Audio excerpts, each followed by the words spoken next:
Hello everyone.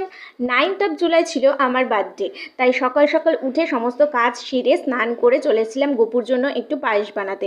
আর তারপর পায়েসের দুধটা বসিয়ে দিয়ে গপু আর মহাদেবকে স্নান করিয়ে রেডি করিয়ে তারপর আমি চলে এসেছিলাম আবারও পায়েসের কাছে। পায়েসটা করতে করতেই আমি ওইদিকে ময়দাটা মেখে নিয়েছিলাম আর লেচিও করে নিয়েছিলাম। এদিকে আমার পায়েসটা অলমোস্ট ডান।